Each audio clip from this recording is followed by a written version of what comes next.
Are the Flyers a playoff team? It's a question that's going around the internet quite a bit, at least amongst Flyers fans, obviously. And, it's a reasonable question because a team that's really been on the outside, consistently throughout the past decade. Something that, for a lot of us who've kind of grown up watching the Flyers, I started watching when I was a little kid. They were kind of expected to be a playoff team. That wasn't really a question. It was more of, could they finally get past the Eastern Conference? Could they finally beat the New Jersey Devils, right? Could they finally beat Martin Brodeur? Could they finally stop him or get past him? Those were the battles we were talking about. And today we find are we even legit? That's the question that seems to go around.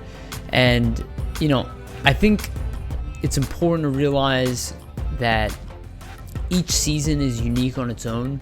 And when you alter it by making drastic changes, the expectations should not be that things will go the same. This year is a clear indication of that. While a lot of people might not see a huge difference in the point production, it's quite clear that the Flyers are a better team. If you've been following them tightly, you watch the way they play games. They've had a couple duds.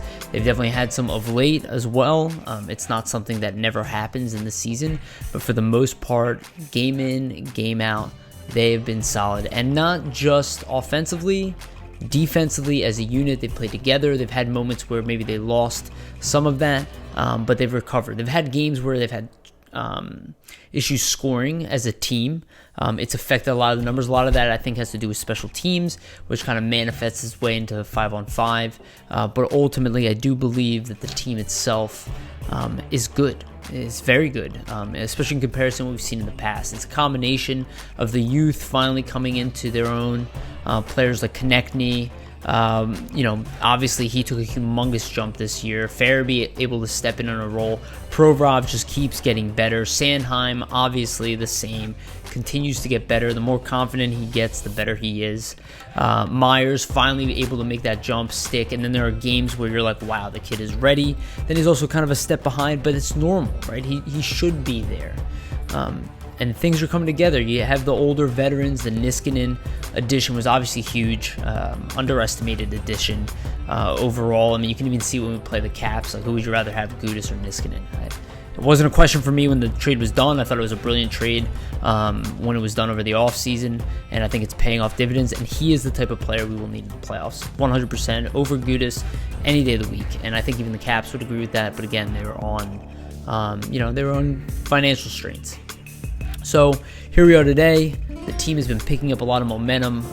As the time I'm recording this, the Flyers just beat the Columbus Blue Jackets. They are up facing them again tonight. I don't know what the score would be. I know that it's going to be a very big game. This video will come out past that game. I do believe the Flyers will come out for it. I do believe that they will win. If not, it is what it is. But overall, I think for the season, you are looking at a playoff team. I don't think that they're in third place by accident.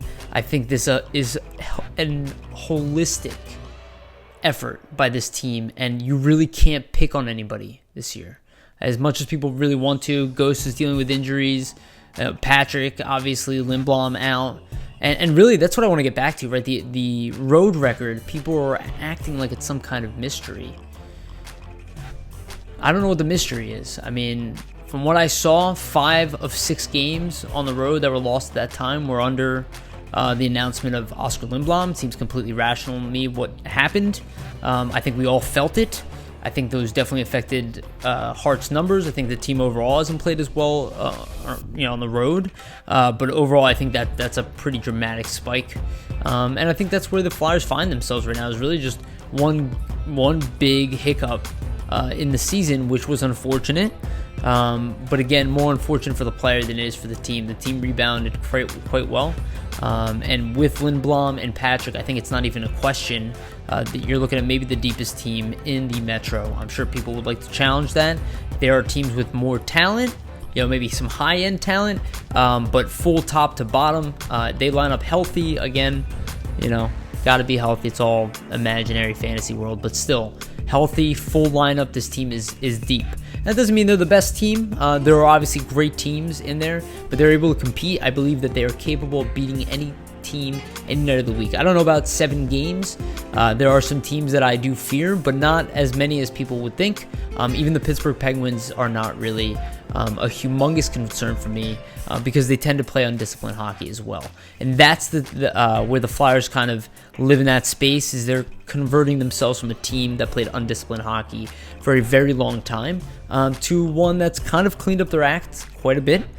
With maturity and a combination of other things and leadership changes and the right additions on the back end, and obviously in the middle with Hayes, he was an immense addition. I mean, you're looking at a playoff team. I mean, if they lose it, it's only because the competition was all playoff performers. But I think you're going to see the Flyers kind of separate themselves a little bit from the rest of the pack.